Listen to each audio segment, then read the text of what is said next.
You ask Tiger to solve. This deals with linear equations with one unknown. The final result is z equals 33. Let's solve it step by step. Swap sides. Group all constants on the right side of the equation. Subtract 11 from both sides. Simplify the arithmetic.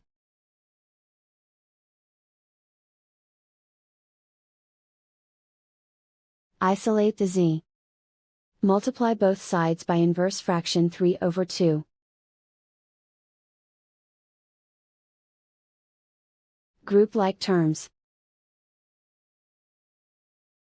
Multiply the coefficients. Simplify the fraction. Multiply the fractions.